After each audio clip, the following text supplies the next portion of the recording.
예, 오늘 나는 바보입니다라는 제목으로 여러분과 함께 은혜 받기를 소망합니다. 여러분은 바보 하면은 누가 떠오르신가요? 온달이 떠오르신가요? 네, 바보 온달. 네, 그렇죠. 저는 영구가 떠오릅니다. 네, 영구.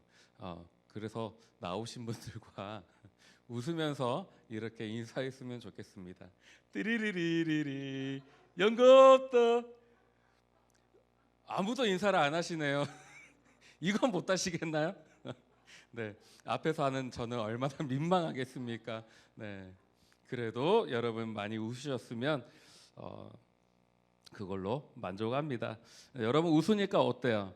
웃는 이 순간만큼은 적어도 세상 근심 걱정 그 모든 것들 아무것도 생각나지 않으셨을 겁니다. 웃으면 그쵸, 복이 온다라고 이야기하죠. 많이 웃는 저와 여러분 되길 간절히 소망합니다. 근데 여러분 세상에서 가장 행복한 사람이 어떤 사람인지 아세요? 바로 바보입니다. 왜냐하면 바보는 생각이 없어 보이기 때문입니다. 생각이 없으니까 바보는 뭘 해도 행복해 보입니다. 근데 여러분 이 바보가요 더 행복할 때가 있대요. 그때가 언제일까요? 바보가 바보를 만났을 때예요. 바보가 바보를 만나면요 늘 행복해요. 막 웃으면서 돌아다녀요. 뭘 해도 즐거운 거예요. 그렇게 즐겁게 살아갑니다. 바보들에게 있어서 근심과 걱정은 무익해 보입니다. 물론 바보들도 근심하고 걱정합니다. 그러나 이내 웃습니다. 근심, 걱정, 염려 모두 털어냅니다. 그래서 어떻게 보면 진짜 생각이 없어 보여요. 그러나 이 생각 없음이 은혜입니다. 그래서 저와 여러분이 바보가 되길 원합니다. 우리 나오신 분들과 이거는 인사할 수 있겠죠. 우리 바보가 됩시다라고 인사해 볼까요? 네, 우리 바보가 됩시다. 네, 네. 뭐 그렇다고 지능이 떨어지는 바보가 되자는 건 아니고요. 바보에도 여러 가지 종류가 있잖아요. 그렇죠. 딸만 생각하면은 하는 딸 바보, 그리고 뭐 조카 바보, 뭐 아무튼 뭐 여러 가지 바보들이 있는데 바라기는 우리 모두가 예수밖에 모르고 예수님만 생각하면 정신 못 차리는 예수 바보가 되길 주님의 이름으로 축원합니다. 오늘 말씀은 바울이 빌립보 교회에 보낸 편지의 일부입니다. 4절 말씀이죠. 우리 4절 말씀 다시 한번 읽어볼까요? 자, 4절입니다. 시작. 주 안에서 항상 기뻐하라. 예, 바울이 말하는 건 뭐예요? 기뻐하라는 겁니다. 기뻐하라. 기뻐하면 안 될까? 기뻐해주면 안 되겠니? 라는 말이 아니에요. 기뻐하라. 하라예요. 명령입니다. 여러분 지금 상황이 우울하고 슬프고 기쁘지 않으신가요? 그렇다면 바울이 하는 말을 잘 들어보세요. 내가 다시 말하노니 뭐하라? 기뻐하라. 기뻐하라. 자, 그러면 바울이 왜 이런 말을 남긴 걸까요? 바울은 왜 빌립보 교회 성도들에게 기뻐하라고 이야기를 하고 있는 걸까요? 바울이 지금 이 빌립보 교인들에게 쓰고 있는 이 빌립보서를 쓰고 있는 장소는요 감옥이에요. 정확히 따지자면 이제 가택 연금 상태에 있긴 하지만 그럼에도 여전히 고통스럽고 암담한 생활을 하고 있을 것이 분명하단 말이죠. 그리고 이 사실을 빌립보 교회 성도들도 알고 있어요. 그런데도 바울은요 슬퍼하기는커녕 기뻐하라고 이야기합니다. 빌립보서 전체를 보면은요 1장부터 4장 마지막까지 기뻐하라, 기쁨을 충만하게 하라, 기쁨으로, 기쁨이요 기뻐함은, 기쁘시게 한 것 등등 기쁨에 대한 이야기로 도배가 되어 있습니다. 왜 그랬을까요? 혹시 바울도 바보였을까요? 바울의 지능이 좀 떨어졌을까요? 그건 아니란 말이죠. 바울이 지금 기쁨에 대해서 끊임없이 이야기하고 있는 이유는 빌립보 교회 성도들의 염려를, 근심을, 걱정을 없애기 위해서입니다. 성경을 보면요, 이스라엘 민족에게 생각이라는 것 때문에 재앙이 임했다라고 이야기합니다. 예레미야 6장 19절을 보면은요, 이렇게 말씀합니다. 땅이여 들으라, 내가 이 백성에게 재앙을 내리리니 이것이 그들의 생각의 결과라. 그들이 내 말을 듣지 아니하며 내 율법을 거절하였음이니라. 무슨 말이에요? 그들이 받은 재앙이 무엇 때문에 이루어진 결과라는 거예요? 그들의 생각 때문에. 생각. 왜 예레미야는 재앙이 내린 이유를 생각으로 지목했을까요? 생각이라는 것은 다른 원인을 생산하는 것이기 때문에 그렇습니다. 이게 부정이든 긍정이든 간에 생각의 힘과 중요성을 이스라엘에게 내려지는 재앙의 원인이라고 말해주고 있는 거예요. 그리고 이러한 사례들은요, 성경에 굉장히 많이 나옵니다. 잠언 23장 7절을 보면 이렇게 말씀합니다. 대저 그 사람의 마음의 생각이 어떠하면 그 위인도 그러한즉 그가 내게 먹고 마시라 할지라도 그의 마음은 너와 함께 아니함이라. 인지과학이라는 게 있어요. 인지과학 연구에 따르면요, 사람이 하루에 몇 번의 생각을 하면서 살아갈까요? 대충 찍어보세요. 괜찮아요. 틀려도 괜찮습니다. 몇 번 정도나 생각하며 살아갈까요? 약 6만 번의 생각을 하면서 살아간다라고 합니다. 엄청 많이 하죠. 하루 동안 살아가면서 6만 개의 생각을 계속하며 살아가는 거예요. 우리가 인지하지 못하는 가운데 엄청난 생각들을 하고 있는 겁니다. 아마 죽는 그 순간까지 우리는 이 생각을 멈출 수 없을 거예요. 그런데 문제는 뭐냐면 이 생각이라는 건 우리 눈에 보이지 않는다라는 겁니다. 그래서인지 사람들이 생각에 대해서 소홀히 여기는 경향이 많이 있습니다. 아침에 우리가 출근하기 위해서 씻고 샤워하고 화장하고 말끔한 모습으로 하루를 시작하려고 합니다. 그리고 나가기 전에 뭐예요? 거울을 보죠. 옷은 단정한지, 머리는 입에 묻은 건 없는지 그런 걸 보면서 나아가거든요. 근데 가만히 생각해 보면은요, 우리는 외적인 부분은 굉장히 많이 신경 쓰지만 우리의 내면, 즉 우리 영혼 상태에 대해서는 많이 둔감한 편인 것 같습니다. 왜요? 보이지 않으니까. 보이지 않으니까 우리 영혼의 표정이 어떠한지에 대해서는 전혀 관심이 없는 것처럼 보여요. 하지만 우리가 영혼을 보지 못한다 하여도 우리의 생각을 관리해야 하거든요. 바울도 갈라디아 교회에 보내는 편지에서 이렇게 이야기합니다. 사람이 무엇으로 심든지 그대로 거두리라. 예컨대 이런 거예요. 운동을 신경 쓰지 않으면 건강에 적신호가 오는 것처럼 우리의 생각도 관리하지 않으면 지저분해지고 곰팡이가 필 수 있다라는 겁니다. 아니, 필연적으로 그럴 수밖에 없다라는 거예요. 그리고 그 대가를 지불해야 될 때가 반드시 찾아온다라는 겁니다. 그래서 생각도 관리의 대상이라는 사실을 우리가 명심해야 됩니다. 늘 청소하고 다듬고 정리하지 않으면 생각 역시 병에 들고 만다라는 거예요. 생각은 그릇의 역할을 하거든요. 즉 무엇을 담느냐에 따라 이 생각이 악한 행동으로 나타날 수 있고 독이 되어 나타날 수도 있다라는 거죠. 예를 들어 볼까요? 어떤 사람들은 누군가를 판단하려는 생각에 사로잡히기도 합니다. 그러면 어떻게 돼요? 모든 것을 판단이라는 관점으로 바라볼 수밖에 없는 거죠. 또 어떤 이들은 생각이라는 그릇에 비교라는 가치를 가득 담고 다닙니다. 이런 사람들은 뭐 하는 거예요? 늘 다른 사람과 나를 비교하면서 사는 거예요. 또 이 사람과 저 사람을 비교하면서 살아가는 겁니다. 근데 재미있는 것은요, 비교하지 않아도 될 것까지 비교를 하면서 자기 자신을 원망하기보다는 누구를 원망해요? 다른 사람을 원망하며 살아가고 질투하며 살아가고 있더라라는 거죠. 이게 생각이라는 그릇에 채워진 것에서 벗어나지 못하는 거예요. 이런 모습들이 나타나는 이유는 앞서 말씀드렸듯이 생각을 관리하지 않았기 때문에 그렇습니다. 즉 인간의 연약함 그대로 방치해버린 경우에 해당하는 거죠. 우리는 우리의 생각이 얼마나 건강한지, 얼마나 깨끗하고 올바른지, 이 생각의 그릇에 부패되고 악취나는 쓰레기가 있는지 없는지 늘 점검해 봐야 됩니다. 물론 그리 쉬운 일은 아니죠. 그러나 관리하는 것을 포기할 수는 없습니다.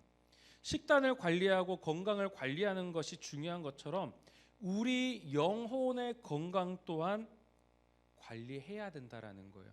적극적인 관심이 필요합니다. 그러면 생각이라는 것에 그릇이 있다라고 했는데 이 생각이라는 그릇에 우리는 무엇을 담아야 될까요? 자, 마태복음 12장 35절을 보면은요, 우리 예수님께서 하신 말씀에 그 힌트가 있습니다. 선한 사람은 그 쌓은 선에서 선한 것을 내고 악한 사람은 그 쌓은 악에서 악한 것을 내느니라. 즉 생각 자체보다 생각의 내용이 중요하다라는 걸 말씀하고 있는 거예요. 생각이라는 그릇에 무엇을 담느냐가 우리의 언어와 행실을 좌우한다라는 겁니다. 더 나아가 우리의 성향과 우리의 인격까지, 우리의 믿음까지도 통제한다라는 거예요. 자, 보세요. 생각에 의심을 담으면요, 의심하는 사람이 됩니다. 그렇죠? 또 생각에 불평을 담으면요, 늘 불평할 일들만 보이게 됩니다. 험담을 담으면요, 늘 다른 사람을 험담하면서 살아가는 거예요. 다른 사람의 잘못된 것들만 눈에 보이고 어떻게 하면 더 자극적으로 험담할까, 이런 것만 고민하며 살아갑니다. 이게 생각의 그릇에 무엇을 담을까는 자유지만 그에 따른 대가도 반드시 치르게 됨을 잊어서는 안 됩니다. 그렇기 때문에 무엇을 생각할 것인가, 생각이라는 그릇에 무엇을 담을 것인가, 무엇을 소유할 것인가를 결정할 때는 정말 신중해야 한다라는 거죠. 그래서 바울은요, 본문 8절을 통해 우리의 생각을 무엇으로 채울 것이냐라는 것을 알려주고 있습니다. 우리 함께 8절 말씀을 읽도록 하겠습니다. 8절입니다. 시작. 끝으로 형제들아,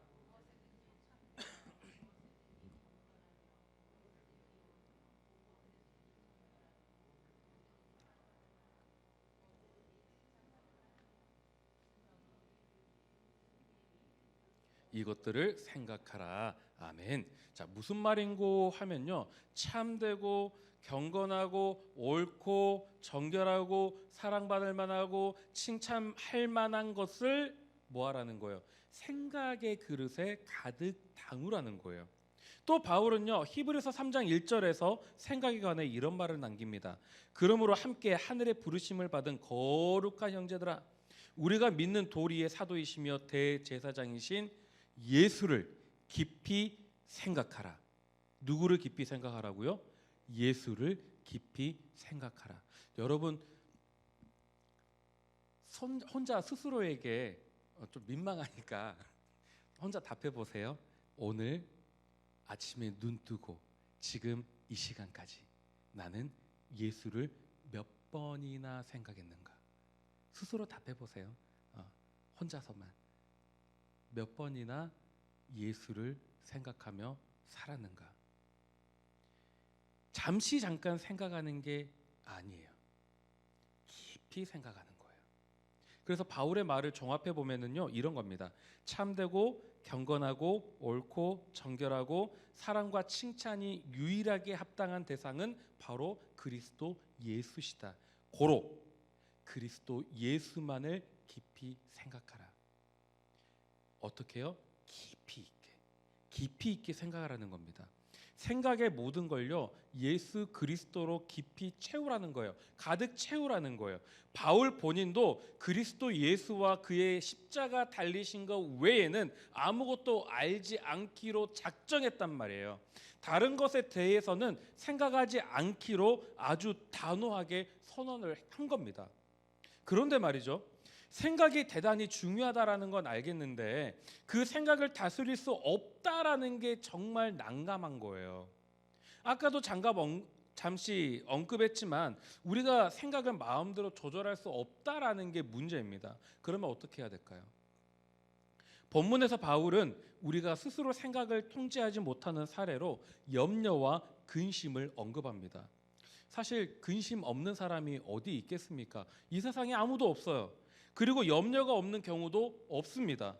그런데 바울은 우리에게 뭐라고 말합니까? 염려하지 말아라, 근심하지 말아라, 걱정하지 말아라 라고 이야기한단 말이에요. 왜요? 염려는 하나님의 사람에게 합당하지 않은 것이기 때문에 그렇습니다.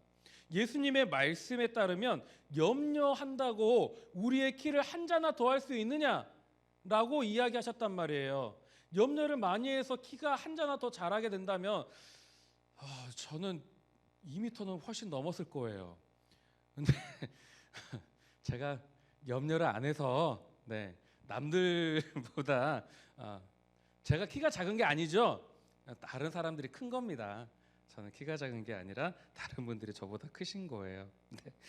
아무튼 엄밀히 따지면 염려라는 것 자체가 뭐예요? 생각이 나누어지자, 생각이 나누어지다라는 그런 의미가 있거든요. 하나님을 믿는 성도라면 하나님 한 분만을 생각해야 되는데 이 생각이 나누어져서 하나님 말고 다른 것들을 이렇게 생각하며 살아간다라는 거예요. 이것을 하나님을 배제하는 것이다라고 말할 수 있습니다. 본문 6절에서 바울은 모든 상황 속에서 하나님께 감사함으로 아뢰라라고 이야기하죠. 하나님께 아뢰지 않을 때 우리가 필수적으로 취할 수 있는 생각의 내용이 뭐냐면 바로 염려예요. 하지만 하나님께서 하나님 되심을 내 마음 깊이 전제할 때, 내가 믿을 때, 의탁할 때, 의뢰할 때 염려는 우리에게 필요하지 않습니다. 여러분, 제가 앞으로도 누누이 이야기하겠지만은 여러분 맡기라는 건요. 맡기라는 건 어떤 걸까요? 여러분 우리가 뭔가를 맡길 때 어떻게 맡길까요? 죄송한데 잠깐만 이거 받아주실래요? 네. 왜 뺏어가시네. 네. 맡긴다는 거는요. 다시 하면요. 손에서 놓는 거예요. 이게 맡기는 거예요. 내가 계속 붙잡고 있는 건 뭐예요? 맡기는 게 아니에요. 근데 우리는 뭐예요? 주님께 맡겨야지 기도하면서 놔요, 안 놔요? 안 놔요. 절대 안 놔요. 이거 놓으면 죽을 것 같아. 이거 놓으면 큰일 날 것 같아. 그러니까 뭐 하는 거예요? 안 놓는 거예요. 이게 뭐예요? 염려라는 거죠. 내 생각이 나누어진 거예요. 주님께 맡기면 되는데 이걸 안 맡겨요. 이걸 내 손에서 놓질 못하는 거예요. 이게 문제인 거죠.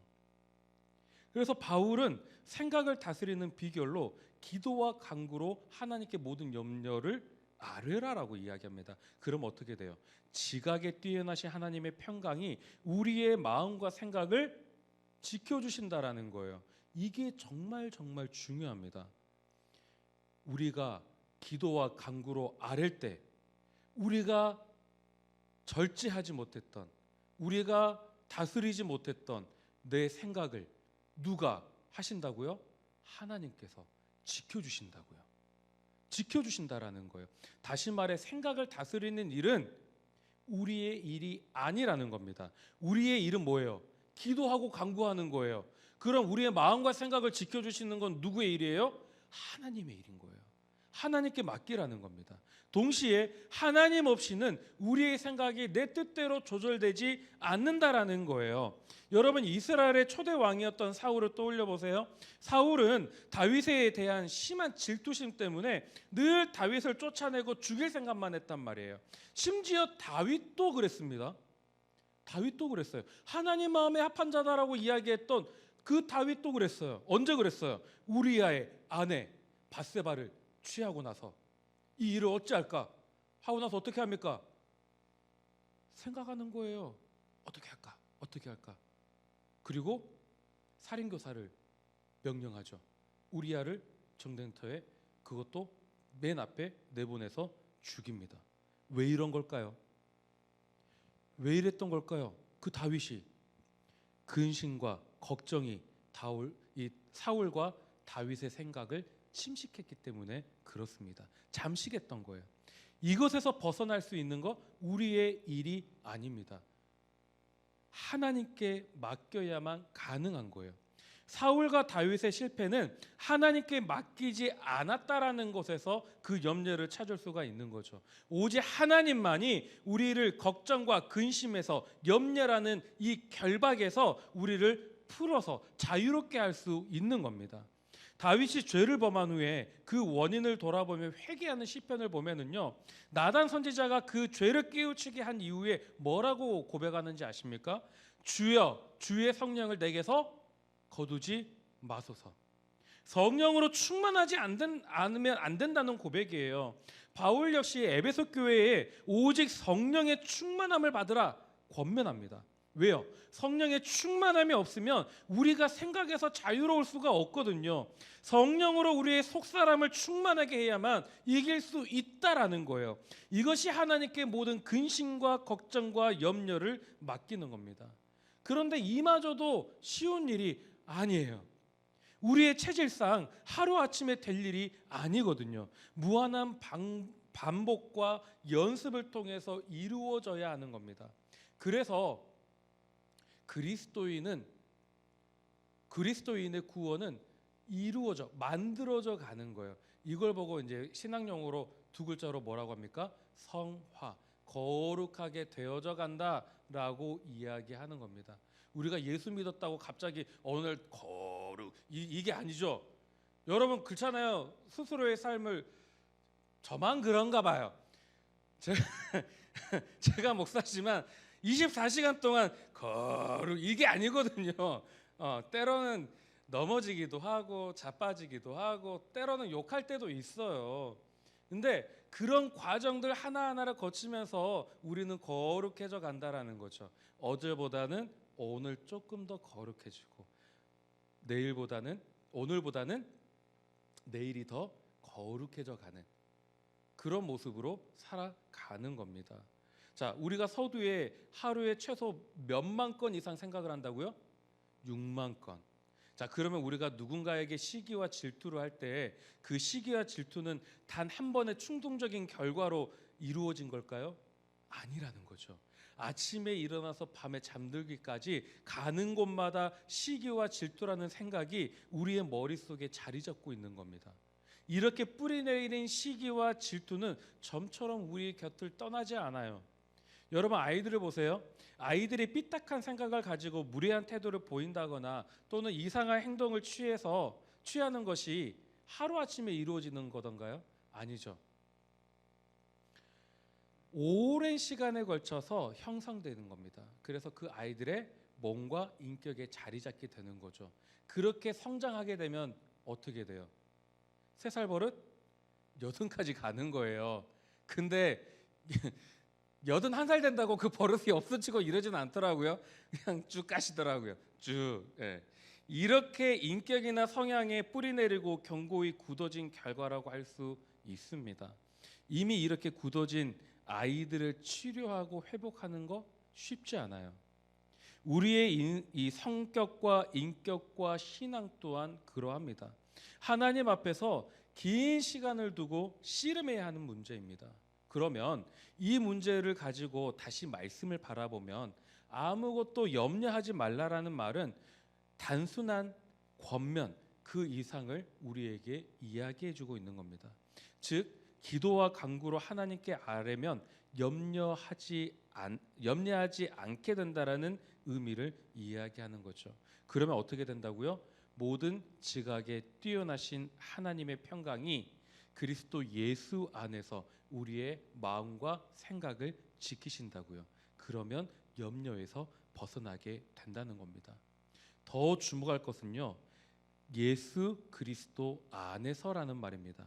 이것을 기록한 바울은 다른 곳에서 이렇게 이야기합니다. 예수를 깊이 생각하라. 다시 말해 예수님을 생각하지 않으면 우리는 염려에서 벗어날 수 없다는 거예요. 하지만 우리의 인생은 염려와 근심의 무한 반복 속에 살아갑니다. 늘 근심하고 늘 걱정하고 늘 염려하며 살아갑니다. 그러면 어떻게 염려가 아닌 감사함으로 하나님께 나아가라는 걸까요? 어떻게 선하고 온전하고 거룩하고 옳은 곳에 생각하라는 걸까요? 예수님을 보면 그 의문이 풀립니다. 예수님은 우리를 향한 하나님의 사랑을 확증하신 분이죠. 복음서를 보면 십자가형을 앞두고 분명히 근심하신 흔적이 보입니다. 할 수만 있다면 이 잔을 옮겨달라고 기도하시거든요. 그런데 그 이유는 뭡니까? 예수님이 이 근심을 가지고 십자가에 달려 돌아가시던가요? 아니에요. 예수님은 어떻게 죽음과 고통 속에서 염려와 근심이 없을 수 있었을까요? 사랑이에요. 우리를 향한 사랑 때문입니다. 이것은 예수님의 십자가 죽음에서 가장 잘 드러납니다.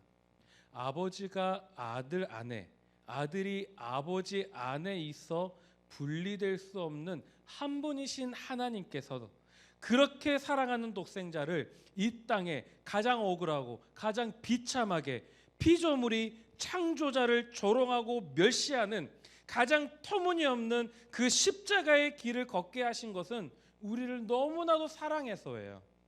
그리고 그 사랑을 확증하는 증거를 우리에게 알리고자 하신 겁니다. 예수님은 그런 분이에요. 고난이 기쁨이 되고 죽음조차 유익이 되는 새로운 가치를 십자가의 죽음으로 만들어내신 분. 그분 안에서는 어떠한 이유로도 염려나 근심이 존재할 수 없는 겁니다. 그래서 우리가 예수님을 깊이 생각할 때 예수님께서 주시는 자유와 평강을 경험할 수 있는 거예요. 예수님을 생각하면 근심과 걱정과 염려가 우리 생각에 자리 잡을 수 없습니다.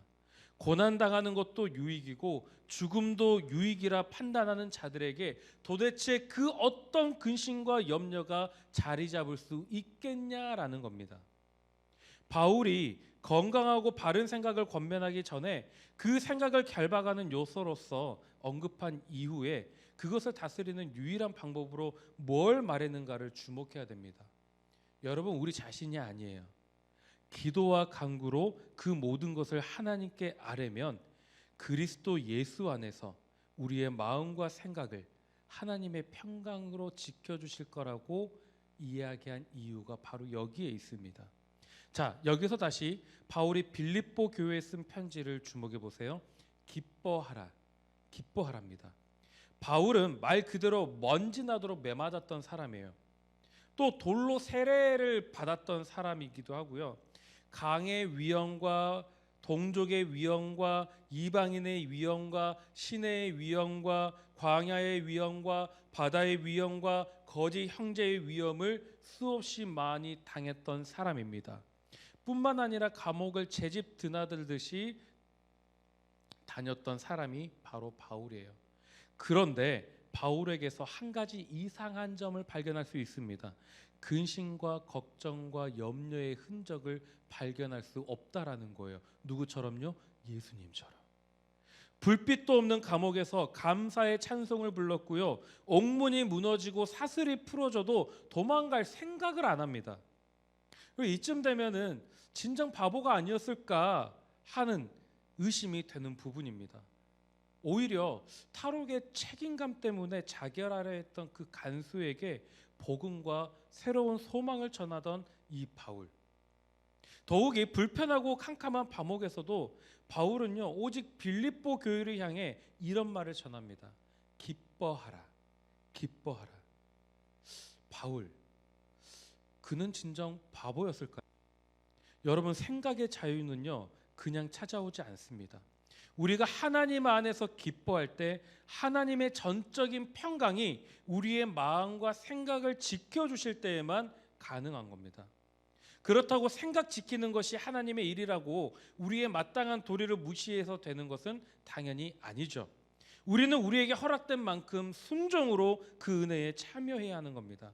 본문 8절에서 언급하는 것처럼 참되고 경건하고 옳고 정결하고 사랑과 찬양이 합당한 것을 깊이 생각해야 됩니다.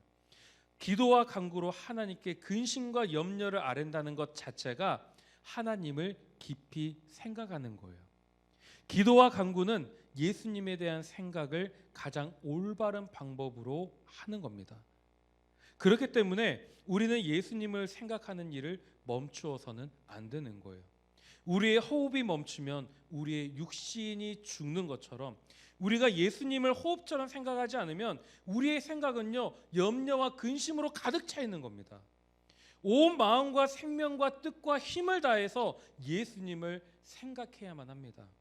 그러면 우리 안에 근심과 염려와 불평과 원망과 불신과 거짓과 탐욕이 생각에서 완전히 떠나가는 거예요. 여기서 주의할 거는요, 그렇게 기도와 간구로 하나님께 모든 염려의 상황을 아랜다고 해서 염려할 일이 단 하나도 생기지 않는 건 아니라는 겁니다. 생겨요. 생길 수밖에 없어요. 왜요? 우리는 예수 믿는 자니까. 마귀가 가만두지 않아요. 은혜 받았다고 계속 평강하던가요? 아니에요. 계속 뭔가 문제가 생깁니다.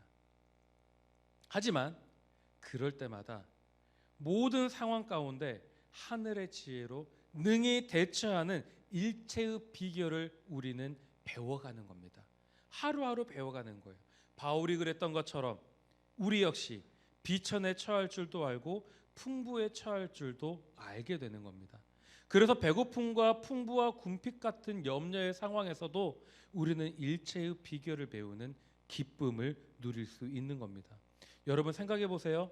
죽음도 더 이상 장애물이 아니라 유익이라고 말하는 사람에게 능치 못할 것이 무엇이 있겠습니까? 하나님이 통치하고 계신다는 그 확신이 있는 사람에게, 생사화복을 주관하시는 그 하나님을 믿는 자에게 두려울 것이 무엇이 있겠냐라는 거예요. 아무리 힘들어도 내 뒤에 하나님께서 계신다는 그 사실을 깨닫는다면 우리는 기뻐할 수 있습니다. 물질적인 유익에 연연해하지 않고 하나님의 뜻과 섭리 때문에 우리는 기쁘고 즐겁습니다. 하나님의 사람은요, 세상의 것에 얽매이지 않아요. 하나님의 뜻에 의해서만 제어받는 사람, 그 사람이 진정 하나님께 속한 하나님의 사람입니다. 이런 사람을 진정 자유한 사람이라고 할 수 있습니다. 여러분, 생각은 영혼과 뒤섞여 있기 때문에 구분되지 않습니다. 생각은 우리의 영혼에 영양분을 공급하는 곳이기 때문에 구분될 수가 없는 거예요. 그래서 잠언은 말합니다. 그 사람의 생각이 그러한즉 그 위인도 그러하다. 우리는 지금 무엇을 생각하고 있습니까? 그 생각은 단순히 보이지 않는다고, 잠시 들었다 없어지는 것이라고 가볍게 생각해서는 절대 안 됩니다. 아니 땐 굴뚝에 연기 나랴. 콩 심은데 콩 나고 팥 심은데 팥 납니다. 선한 것을 생각하면 선을 행하게 되고 악을 생각하면 악을 행하게 됩니다. 생각을 선한 것으로 채우려면 참되고 경건하고 옳고 정결하고 사랑할 만하고 칭찬할 만한 것들을 추구하시길 바랍니다. 이런 것들을 회방하는 요소가 바로 세상의 근심입니다. 세상의 근심에서 자유롭게 되려면 예수님을 깊이 생각해야 합니다. 자신을 생각하는 것이 아니에요. 예수님을 생각하는 겁니다. 그러면 우리의 모든 것은 예수님에 의해 장악됩니다. 생각에 심겨지는 것이 있다면 반드시 거두어지는 것이 있습니다. 그렇기 때문에 지금 나의 생각을 사로잡고 있는 것이 무엇인가 진지하게 돌아보시길 원합니다. 우리의 생각대로 나 자신이 만들어져 간다는 사실, 여러분 절대 잊어서는 안 됩니다. 이것은 한 개인에 해당하는 것만이 아니에요. 성도들이 모이는 교회 또한 마찬가지입니다. 교회가 무엇을 생각하느냐, 무엇에 관심이 있느냐, 교회가 추구하는 것이 무엇이냐에 따라서 이 교회의 정체성 또한 규정되어지는 겁니다. 우리 교회는 어떤 교회일까요? 그것은 우리가 어떤 것에 관심을 두고 그것을 추구하고 살아가느냐에 따라 달려 있습니다. 바라기는 우리 주영교회가 누군가가 주영교회 어떤 교회예요? 라고 물어본다면 우리 교회 하나님을 중심으로 두고 하나님께 속하는 교회, 하나님만을 예배의 주인으로 모시고 인식하는 교회, 그래서 늘 감사하는 교회, 말씀을 사모하는 교회, 쉬지 않고 기도하는 교회, 찬양이 끊임없이 들려오는 교회, 서로 시기하지 아니하고 질투하지 아니하는 교회, 선한 데는 지혜롭고 악한 데는 바보인 교회, 그리고 이 모든 것들 위에 가장 자랑스러운 것은 바보라서, 주님밖에 모르는 바보라서 주 안에서 기뻐하고 또 기뻐하는 교회. 그래서 아무것도 염려하지 않고 모든 일에 기도와 간구로 우리의 구할 것을 감사함으로 아뢰는 교회. 그 교회가 바로 우리 교회라고, 주형 교회라고, 다른 교회 성도들에게 우리 교회는 이런 교회라고, 우리 교회는 진정 주님의 몸이며 주님이 정말 기뻐하시는 교회라고 당당히 말할 수 있는 그런 저와 여러분이 되시기를 기도하며 기대하며 주님의 이름으로 축원합니다.